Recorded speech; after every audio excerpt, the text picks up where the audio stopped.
starting today a 10% cut in flights nationwide, ordered by the FAA to help cope with air traffic control shortages amid the government shutdown. Dozens of airports across the country are affected, and that includes Tucson International Airport, now experiencing a ripple effect from all this. News 4 Tucson's Eric Fink has been there all day talking with travelers. Eric, what are our local air travelers saying about all this? Hey there, Sean. You know, they have been in pretty good spirits for much of the day. Many of them telling me that at the start of the day, they didn't know what to expect. They were full of stress, full of anxiety. But for the most part here in Tucson, many people have been able to board their flights. That has not been the case, however, up north in Phoenix. Sky Harbor had more than a 90-minute ground delay for all departing flights earlier this afternoon. But here in Tucson, many okay, because they have been able to board most of their flights. I'm very relieved because I was worried. I was just expecting it to be canceled, but it wasn't. Stephanie Lovinger is on her way to Chicago for a wedding this weekend. She says she didn't know how things were going to go today at the airport, but she got through TSA quickly and her flight was on time. She'll be able to make it to the ceremony in plenty of time. It's really quiet here, and the TSA lines aren't long, which was what I was afraid of.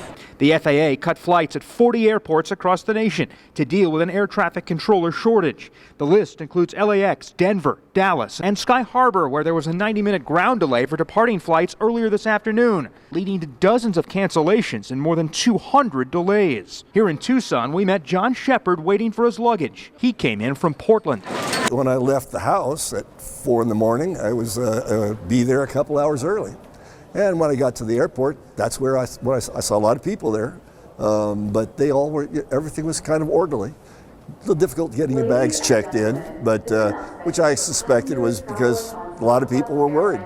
But everything went smoothly today. Now family and some golf await in the desert. We have a family reunion coming up over in Green Valley. Cherie Graham was quite nervous when she got to the airport earlier today, hoping she wouldn't have her Delta flight back home to Seattle canceled. Fortunately, she didn't.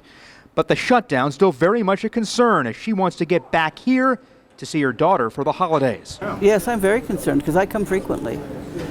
And what if I can't get back for Christmas? I mean, surely they'll have it settled before then, but who knows what's going to happen next. So I'm very concerned about it all.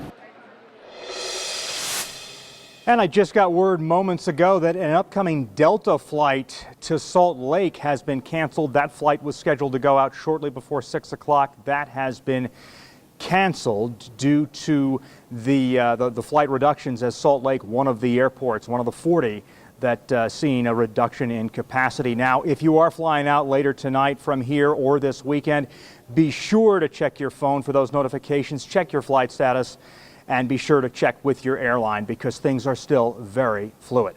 That is the latest from here live at Tucson International tonight. I'm Eric Fink, News 4 Tucson. Back to you. All right, Eric, and if traveling wasn't stressful enough already, we will certainly keep an eye on it all. And for continuing coverage on the government shutdown and its local impact, be sure and stay with News 4 Tucson on air, online, and on our social media platforms.